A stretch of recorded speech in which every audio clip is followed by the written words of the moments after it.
Okay, we're live. You're good. Yep, you're good to go. Good morning. My name is Don Popple. I'm your chairman today. Welcome to the Committee of Adjustment meeting for September 10th, 2025, which will now come to order. Notice to all those in attendance that this meeting will be live streamed on YouTube and recorded. Please note the recording will be linked to the municipal website following the meeting. Our committee today consists of Barry Boyce in Ward 5, Tammy Donaldson, who is Ward 3. We have Adam Meyer, who is Secretary Treasurer, Jeff Isles, Director of Planning and Information. The Committee of Adjustment meeting for September 25th will now come to order. This is a public hearing to consider 4 applications for a minor variance to the municipality zoning bylaw. It's committee's responsibility to consider all information received to date regarding the requested variances and to hear and consider any comments or questions provided by these applications. Any variances granted by the committee must meet 4 tests, which are clearly defined in the Planning Act. Requested variance must be minor in nature, must be desirable for the proper development of the land, must comply with the general intent of the official plan, and comply with the general intent of the zoning bylaw. Please note that if anyone wishes to be notified of the decision, please make a request in writing to the municipality. Is there any committee member wishing to declare a conflict of interest for any one of these applications? And the answer is no. Any oral or written submissions received in advance of the meeting will be verbally read aloud at the time the application is considered. All persons who have pre-registered will have an opportunity to present or ask questions about the proposals. Please direct all questions and comments to the chair. Please state your name in relation to the application prior to speaking. I need a mover and a seconder to adopt the minutes from the meeting of August 13th, 2025. Moved by Barry Boyce. Seconded by Tammy.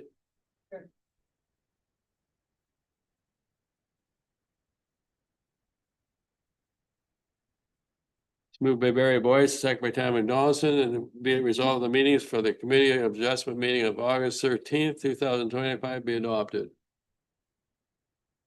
All in favor? It's carried.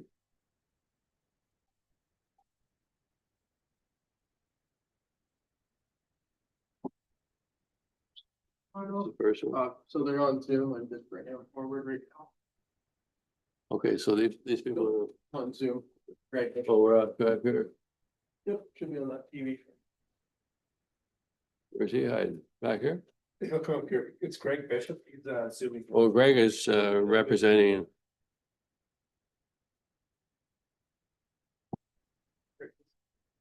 Well, Mr. Bishop. Good morning. How are you?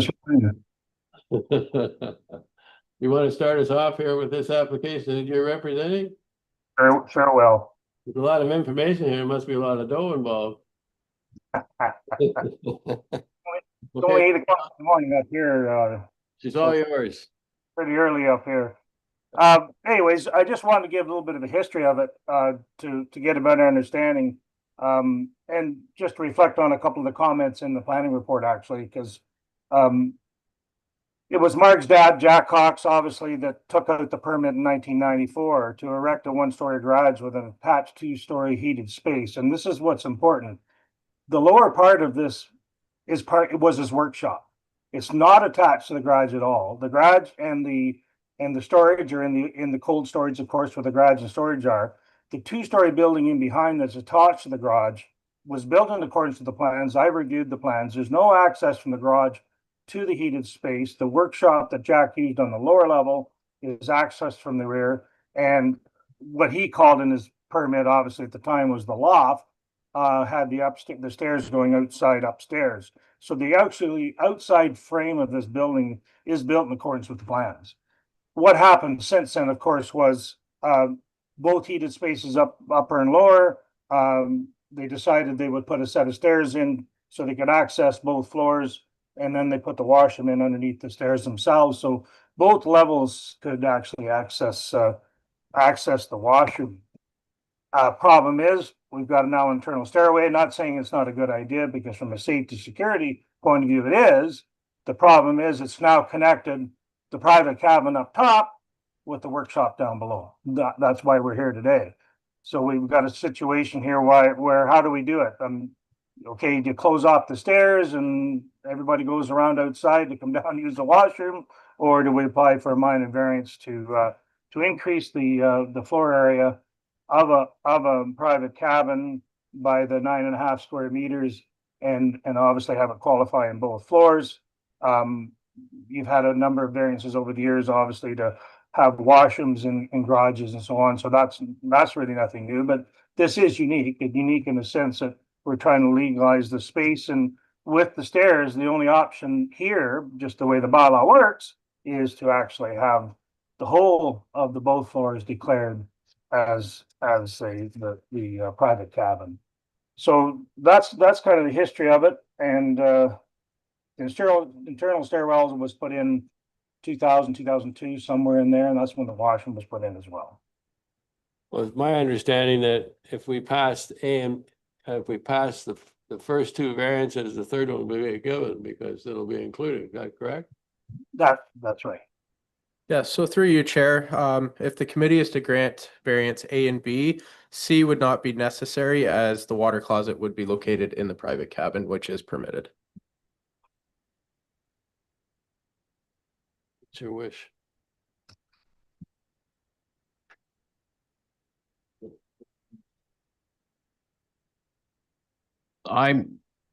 There's nothing that jumps out at me at all, Greg. I'm just want to look at one quick thing. You're okay with all the conditions that they've got listed there? Well, unfortunately, I'll tell you, I don't have access to the actual report, so I don't know the conditions. You may have to read them out to me. And Okay, I do remember seeing in the report that that obviously the permit never got closed anyway, so obviously must proceed and get that done for sure. So. So through you, Chair, notice of the minor variance was circulated as required by regulation on August 26, 2025. No comments have been received. And the two conditions were that the first one was that these variances apply to a two-story accessory building as shown generally on the property sketch. And the second one was to finalize that open building permit. Those are the only two conditions. so you're good with them, right? Absolutely. We got to get the permit closed for them for them and anybody in the future if the house ever sells.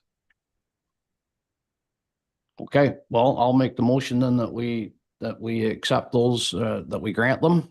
Or do you want to do them one at a time here, guys? You want to do them all at once? If I can, yeah, just through you. So the third one would not be required if you're gonna approve the first two. So you can read them one at a time and have votes. So we need a second. Tammy?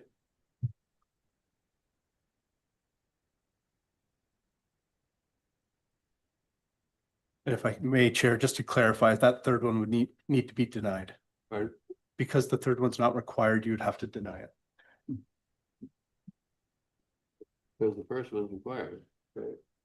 Yeah, as mentioned by the Secretary Treasurer, if the first two are approved, the third one's not required, so you could deny it. Well, let's deal with the first one. Variance to section 3.1 permit a private cabin be located on 2 stories as opposed to the requirement of being located entirely on 1 story. Granted? Granted. All in favor? Carried. Variance to section 3.1 permit a maximum gross floor area of a private cabin to be 53.5 square meters or 576 square feet as opposed to permitted maximum gross floor area of 45 square meters or 484 square feet. Granted. Granted? That carried? And number 3 is an automatic, Denied. is that correct? That's right. So you should still read it out and have a vote, but it does not need to be approved, so you can deny it. So who all gets a vote? You, the 3 of you guys?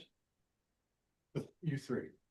You 3? Sorry, you, I'll just make a you, motion on that you, one that Tammy, we and- deny that one. Tammy seconded it and I agree with it. So we're good to go?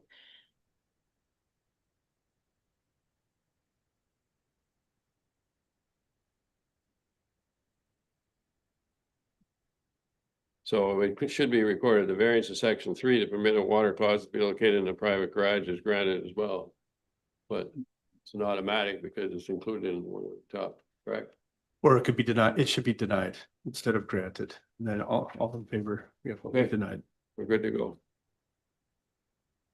Yeah, through you, Chair, if it was actually accepted, they would actually be allowed to put a second water closet in the garage itself. So we only need the one, and once you approve the first one there, it's allowed in the accessory building itself, the two-story private cabin, we're good to go. Okay, thank you very much. Have a great day. Yep, you guys too. Thank you so much. So this is Andre. Is that you guys? Yep, that's Dean. We even gave you a chair. You came too late for the coffee, so it's kind of out of luck there with that. You just bring us up to date where you're at with this, and then we'll see what we can make some kind of a deal with it. Hello, I'm Dean Hondrick. I represent my wife and myself at 1024 Remembrance Lane. We're trying to put a garage in. We have a private road goes between or through our property to my neighbor's place. And they want 7 or 25 feet. The township wants 25 feet away from that for my building. And I'm trying to go for 19 and a half just because of the topography of the hill behind. Saves me some taking a couple trees down and a steep hill. I don't think we have a problem with this, dude. No, not at all. That's, that the guys want to read out the conditions again there, but I don't think there's a problem with it. It's minor in my mind. And, once they read the thing, I'll make a motion that makes. Did anybody indicated a negative towards it? So through you, Chair, notice of the minor variance was circulated as required by regulation on August 26, 2025. We did receive comments from the applicant as he was the one who does winter maintenance on the road, and he said the garage will not affect winter maintenance. And subject to the recommended conditions, should the committee decide to grant the requested variances, the following conditions would be appropriate. So condition number 1, this variance applies to a garage as shown generally on the property sketch dated August 7th, 2025 and attached to the decision. Condition number 2, the County of Haliburton Shoreline Tree Preservation Bylaw 3505 applies. Condition number 3, during construction, proper site preparation and construction methods are to be used to prevent sedimentation of the adjacent lake. Condition number 4, prior to occupancy, the shoreline shall be repaired to a natural state using native vegetation. Buffers and clearing are permitted as per the site alteration bylaw. Condition number 5, prior to the pouring of footings, the applicants must submit confirmation from an Ontario land surveyor that the garage meets the granted street setback to Remembrance Lane as granted by the committee. Condition number 6, prior to the pouring of footings, the applicants must bring the lean-to shed into compliance with the zoning bylaw. And lastly, condition number 7, prior to the pouring of footings, the applicants must remove the tarp structure, which I believe has already been done. You okay with that? Yes, I am. You're okay? Yep. Need a mover. I do Yep. have a question though. Yep, go ahead. It says bring my property back to natural shoreline. How do I go about doing that? Yeah, you react to that? Yeah, and maybe I'll just back up. So the municipality has a site alteration bylaw, and it clarifies that there's no site alteration permitted within 30 meters of the lake, so it should remain naturalized. The bylaw does permit certain exemptions, such as 5 meters around all buildings that are constructed with a proper building permit. You're allowed 3 meters around structures that are permitted in that water setback, such as your decks, your docks, your fire pits, whatever you have down there. So there's certain clearings permitted, but the rest is to remain natural. So it's really up to you how you want to renaturalize it. Yeah, I guess it depends on your standards. Some people might choose to plant some nice looking native vegetation. Some people might just choose to stop maintaining certain sections and just let it grow in. So yeah, it's really up to you. To satisfy that condition, you could submit just a hand-drawn plan to us showing showing that where the vegetation is. If plantings are required, you could submit a hand-drawn planting plan to us, and then we could review it and just ensure it complies with the site alteration bylaw. Okay, because right now I have it's just grass and weeds down to, my frontage is 125 feet and it's probably 30%, which is 43 feet. I have 10 feet of hard bush on the left. Then I have about 43 feet of weeds and grass. And then I have 87 feet of bush and hard bush and everything to my right side. Okay. So I'll just bring in make an island, make it like an island back in my property, back up on the high water level, right? On the high- Yep, and we can discuss this after. The one exemption I forgot to mention too is you're allowed a 5-meter path to the lake. So instead of having a large cleared swath of lawn to the lake, what council wants to see is native vegetation for the most part, but you can have a 5-meter path, so 15 meters wide. 15 feet wide, sorry, and it doesn't necessarily have to go straight to the lake. You could have a nice meandering path and make it look nice, however you choose, but we can work with you on that too.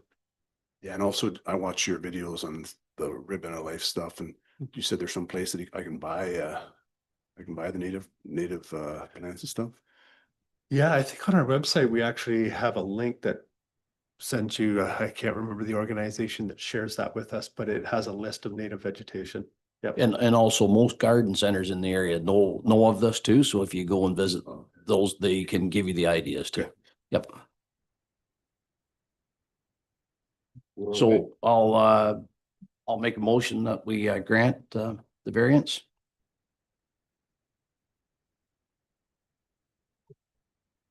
Is here going to be second, right? You bet. Andy.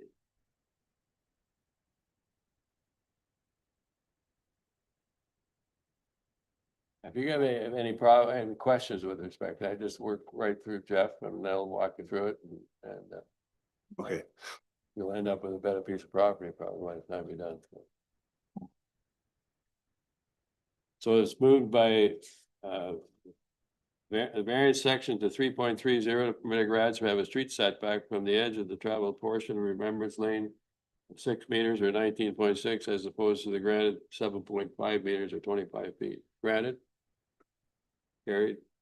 Moved by Barry Boy, seconded by Tammy Dawson. Is granted.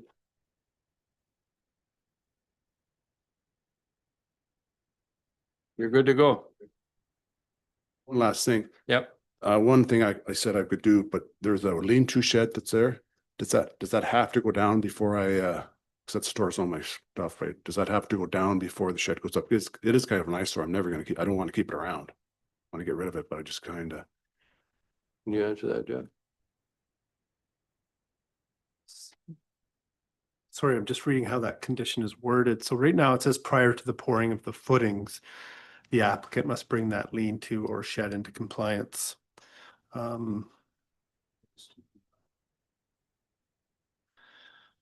So right now, the way it's worded is you can get your building permit for your shed, but before they're gonna come and sign off on your footings, that lean-to shed should be gone. So if you need a bit more time, that's something that you could request of the committee, and it would be up to you and the committee to come to. We can do that right now, Jeff. If you want, yeah, you could change it instead of saying prior to the pouring of footings. You could change it to a date, you could change it to prior What- to occupancy. When do you plan on construction start? I'm new to this. I'm just trying to decide how long it's gonna take me to get a building permit and get rolling, because I don't know. I'm just trying to, I'd like to do it this fall, but that might be a wish. I kind of want it because I'm. kind of Well, your moving up. building permit, well, Jeff will know better than me. I mean, there is a 20-day appeal thing you have to wait on right now, but I think you can even apply for the building permit in that time, right? Jeff? Yeah, if I may, so there is, as Barry said, there's a 20-day appeal period after the decision. So they can't issue a building permit for 20 days, but you can apply in the meantime. They can have it reviewed and ready for you to be issued after that 20-day appeal period. Typically, their turnaround time is a maximum of 2 weeks for the issuance of a building permit. So if you get it in the next couple weeks, you should have it by the time that appeal period is done. Already talked to my Ontario land surveyor. They're gonna come and do some work for me to see where I can actually start it. So And so perfect. So So that's up to you guys. I'm guessing you want this shed or whatever left, you can store some stuff in until the garage is built, and then you're gonna move the stuff into the garage kind of thing, right? So how could we word that, Jeff? That, I mean, it's been sitting there now since you bought the place, I guess. Yeah, yeah. Could You can choose we, a date. You could say prior to some point in the spring or in the fall. You could say prior to occupancy of that structure. So once it's almost built, they can yeah. pretty much start moving stuff into it and before they can get their occupancy permit from the. okay, Part of it. so if that's okay, that would be, Occupancy, before occupancy would be great. yeah. Thank you. We can change that. So we just have to change that one condition then, right? Yep. Okay. Do we modify it? Yeah, Yes, it seems like the committee all agrees that they want to make that change, so we can modify that afterwards. okay. Yep. If I just have one question, there's also a condition that says prior to the pouring of footings, that tarp structure should be removed. My understanding, do we need to change that, or is that structure? It went down today after, it was only a 4x6. So it was, my wife and I took it down in like 3 minutes and Okay, I just wanted to clarify. You're good to go? Okay, thank you very much.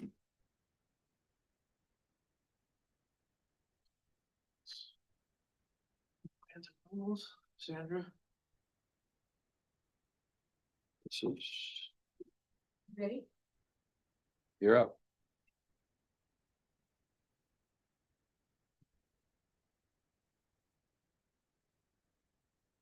You Sandra? Yeah. I think I met you a long time ago, Where?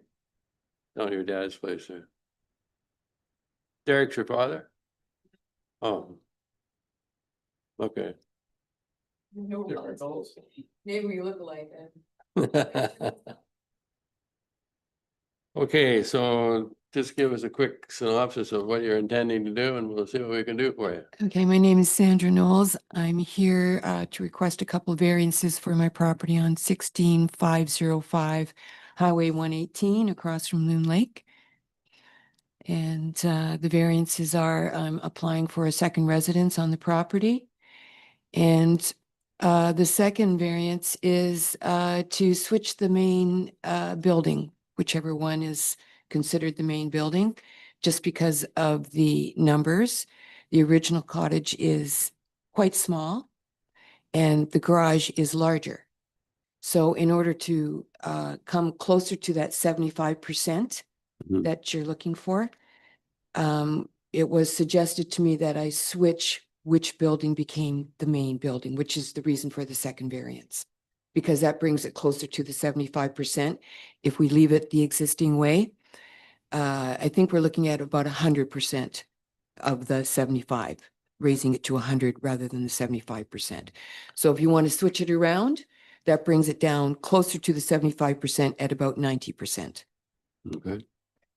But it's up to you. If you have no problems with it being 100%, then we don't need the second variance. Comment, Jeff? And Adam, Adam? So we had circulated at the 90%, so the committee could not grant at 100%. So the variances right now, basically what the applicant wants to do is make their existing garage with the storage above the main dwelling, and then the existing main dwelling in front of that is going to become the ADU, and that's what the variances are for. Okay.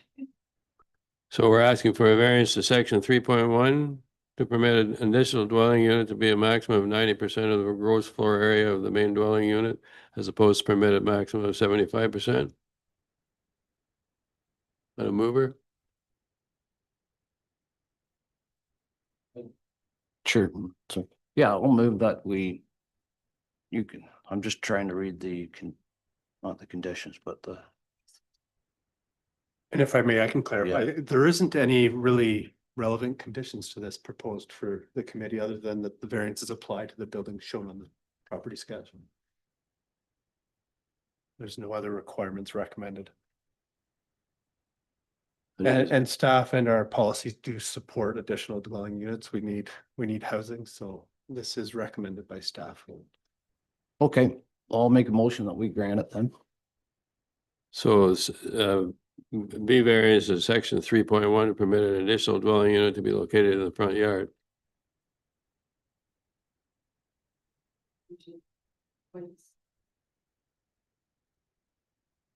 Right. Okay. Yep. Okay, so we've gone through the first one already then? Sorry? Well, I apologize. I don't think there was a formal vote on the first one, so maybe No. we could back up and we can just do them both together again. Well, the variance which Barry's moved is section 3.1 to permit an additional dwelling unit to be a maximum of 90% of the gross floor area of the main dwelling unit as opposed to permitted maximum of 75%. Okay with that? Yep. Okay. And the second one is variance of section 3.1 to permit an additional dwelling unit to be located in the front yard. Yep, grant that one too, please. You okay with that, Tammy? Thank you so much. You're good to go. No, you're. You should get. I'm pretty clear that I do want to apply for the building permit.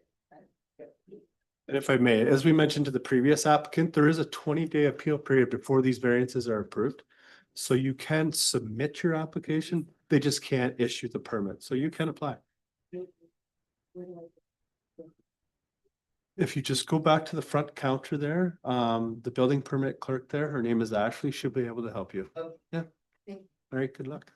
There have been no objections in the circulation, so. But there is an appeal period of 20 days. Yeah. Yeah. Okay, thank you. This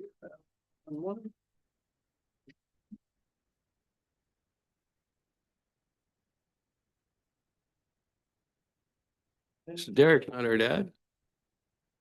Is that her name, Sandra? I thought that was Derek's daughter. What'd she say? Do we have one more down there joining on? There's the other one that we'll talk about. This is Petland. It'll be Melanie that will be speaking. Melanie. You hear? You hear Melanie? Yep, it's Melanie and Bill. So we're looking at 4 variances, that's correct? Maybe you can bring us up to date on where you're at, where you're going, where you intend to go, and we'll take it from there. Hi there. Can you hear me? Yeah, Hi, I'm William Dewson. This is Melanie Lee, Dewson Architects. We are agents for the owners of 1111 White Fawn Trail, Jeff Petland and Astrid Gutman, and we are here to request. It's a list of 4 variances, but it boils down to really 2 requests.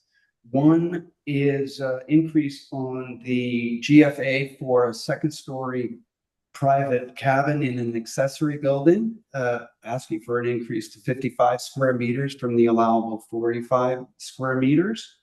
And second variance is to allow for a combined deck area of 29 square meters versus 15 square meters allowable. I would like to note that during the due diligence by staff in their review of the site, they discovered that there are two non-conforming decks and a woodshed that are within the high water mark setback. We are not here to ask for variances for those. We need to do some more due diligence and actually locate the size. We need to do some surveys to size that. So this hearing is not to, we're not here to address those issues, just the 2 variances. And there are conditions, you may have read, members of the committee, that before we do any foundation work, we need to resolve and come into compliance with those two decks and woodshed. Over to you. Do you have questions of our request? So Adam, do you want to read the conditions first then, I guess? Then we'll go through them. Yep, and through you, Chair. Notice of the minor variance was circulated as required by regulation on August 29th, 2025. No comments have been received. And then should the committee decide to grant the requested variances, the following conditions would be appropriate. So condition number 1, these variances apply to a private cabin and attached deck as shown generally on the property sketch dated August 28th, 2025. Condition number 2, the County of Haliburton Shoreline Tree Preservation Bylaw 3505 applies. Condition number 3, during construction, proper site preparation and construction methods are to be used to prevent sedimentation of the adjacent lake. Condition number 4, prior to occupancy, the shoreline shall be repaired to a natural state using native vegetation. Buffers and clearing are permitted as per the site alteration bylaw. And then condition number 5, prior to the pouring of footings, the applicants must remove or bring the woodshed into compliance with the zoning bylaw. And then condition number 6, prior to the pouring of footings, the applicants must remove or bring the detached decks within the minimum water setback into compliance with the with the zoning bylaw. So I have a question then to Jeff. Number 5 and number 6. It sounds like they want to do some more due diligence on those. Is that correct? So is this something that we should be deferring then until that's answered, or we can't really take them out of there at this time, right? Well, it's up to the committee whether to keep them in there or take them out. Staff recommendation would be to keep them in. And again, it depends on the applicant's building timelines, I would suggest, because right now, those conditions say prior to the pouring of footings. I noticed that the applicants noted that they're still doing some due diligence. The way it's worded, it says it can be brought into compliance with the zoning bylaw. If they were to come back and say request a variance or a zoning amendment or remove it or move it, that would bring it into compliance and satisfy the conditions. So in my opinion, you could keep those conditions in there, but you just might want to look at the timing or discuss with the applicants the timing around the prior to pouring. So you're saying we keep them in there and still grant this? Yep. You got any comments on that? Yeah, where our timeline is, we're looking to construct next summer. We would like to go through the building permit process over the winter. Parallel to that building permit process, we will be locating precisely where the decks are on survey and also actual size, so that we have official documentation to be able to work with the planning department to determine if we were requesting to keep the decks, what the variances would specifically be, and or determine that we would remove the decks. Either which way, we would become in compliance with the zoning bylaw prior to our construction start next summer. So we would do that work over the winter. And if I may, so just to clarify for everybody, based on that, it sounds like the conditions as worded are okay. It sounds like you have enough time and opportunity to try and bring them into compliance before construction. Okay, you're okay with all the rest of the conditions? Yes, we are. Good. Okay, then I'll make a motion that we grant we got 4 of them to go through. They're basically 2, but we're got to do it in 4 stages here, don't we? Hey, we'll grant. We do them one by one. We'll do them one by one. Sure. Okay. So I make a motion that we grant A is a variance to section 3.1 permit a maximum gross floor area of a private cabin to be 55 square meters or 592 square feet, as opposed to permitted maximum gross floor area of 45 square meters or 484 square feet. Moved by Barry and second by Tammy. B is section 3.1, permit a maximum floor area of the second story to be 55 square meters or 592 square feet, as opposed to the permitted maximum floor area of 45 square meters or 484 square feet where a private cabin is on the second story. Granted. Correct? Yep. And the third one is variance to section 3.1 to permit a maximum total ground floor area of open decks, patios, and balconies attached or within 2 meters of a private cabin to be 29 square meters, or 312 square feet, as opposed to the permitted maximum ground floor area of 15 square meters or 161.4 square feet. Granted? Granted. The fourth one is a variance to section 3.1 to permit the maximum total floor ground area of open decks and patios and balconies attached or within 2 meters of a 2-story accessory building to be 29 square meters or 312 square feet, as opposed to permitted maximum ground floor area of 15 square meters or 161 square feet. You granted? Granted. I'd say you're good to go. Thank you very much, Mr. Chairman and committee members, and Adam as well. Thank you.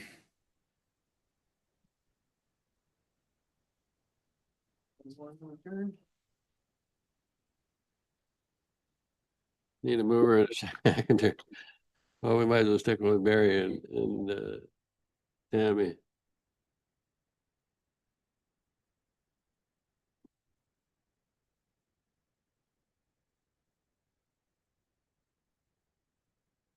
Moved by Barry Boyce, seconded by Tammy Donaldson, that the meeting is now adjourned at 12:40. Is that correct?